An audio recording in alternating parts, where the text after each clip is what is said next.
Please welcome back Justice Ketanji Brown Jackson.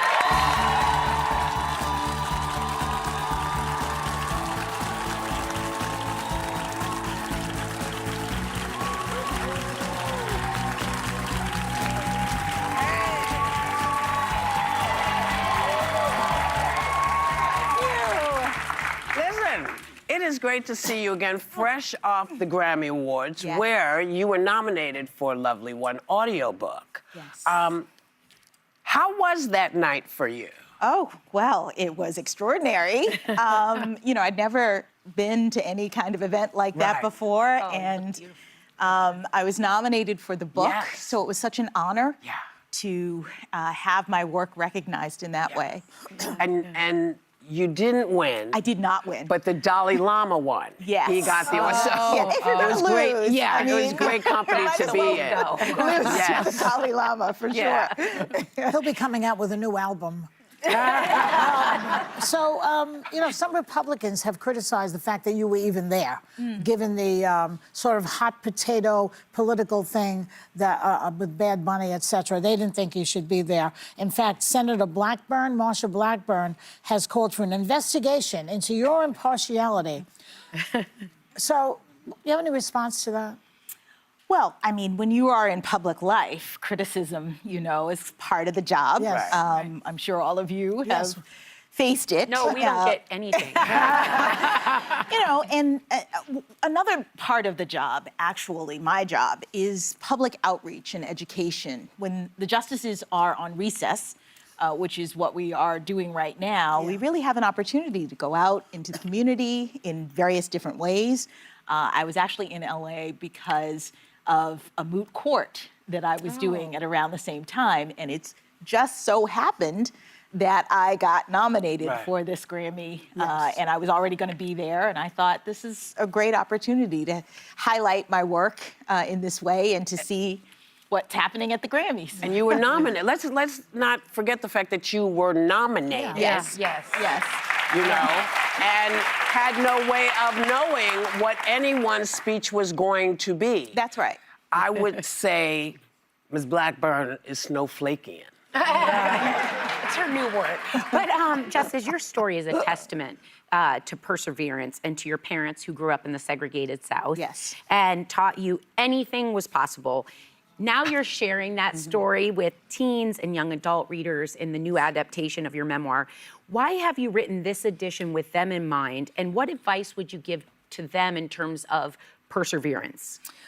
Well, when I was a young person, I remember being inspired by people that were around me, by teachers, by my parents, but also public figures that I learned about, like Constance Baker Motley, who was the first African-American woman to be appointed to the federal bench. And so I thought, people have told me that the original version of my book has been very inspiring, and I figured let's give young people a chance to really understand my story and have something that they can aspire to. And of course, the message of the book is that ordinary people can do extraordinary things. With hard work and diligence, perseverance, optimism.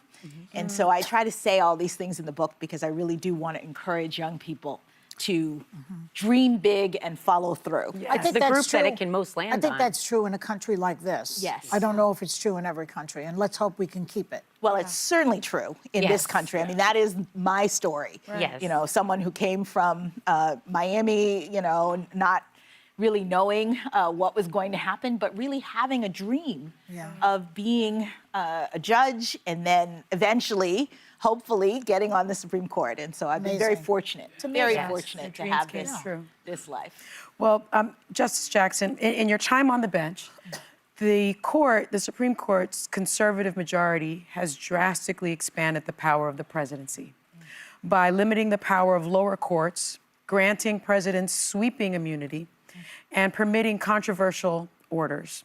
In dissents, and you write many of them, you've called the court's use of emergency shadow rulings as dangerous, and you've written that this administration always wins. When the majority scaled back the power of federal judges, you predicted eventually executive power will become completely uncontainable and our beloved constitutional republic will be no more. Should Americans take your words and warnings literally and seriously?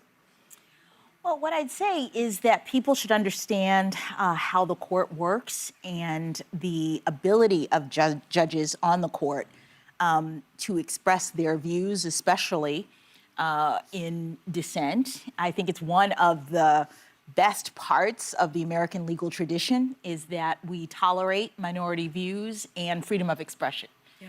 And dissents are an opportunity for the justices who disagree with the majority to really describe their view of the law, but also their concerns. And you're doing so because you are speaking not only to your colleagues and to the parties in a case, but to the American people, to future generations, because you hope that your view will prevail in the long run. Yeah. Now, the president's call to nationalize elections and the FBI's recent seizure of 2020 ballots in Fulton County, Georgia, have raised fears about the midterms. And we know you can't weigh in on any of the specifics, I was told that. But do you still have confidence in our courts to defend free and fair elections? I personally am worried about all of it. Oh, well, I absolutely have confidence in our courts. It is a part of our system that judges look at the law and that we are bound to support and defend the Constitution. That's our duty. Yeah. And our court system is still in operation and judges are doing the work. Some people say that Citizens United was one of the worst things that the court has ever done. Well, what I'm heartened by Even though you were the I was dissent. not. I was. Well, I was not on the court. Oh, you I was weren't not on on the the court court. for that decision. But what I'm heartened by is the engagement of the American people with our legal system. That's what's important for maintaining the rule of law. That in a democracy, you have to have people understanding what's going on with the various institutions. To the extent that they disagree, being critical, because that is the way our system works and functions and responds. So, I do have faith in the courts and in the American people. Yeah. Me too.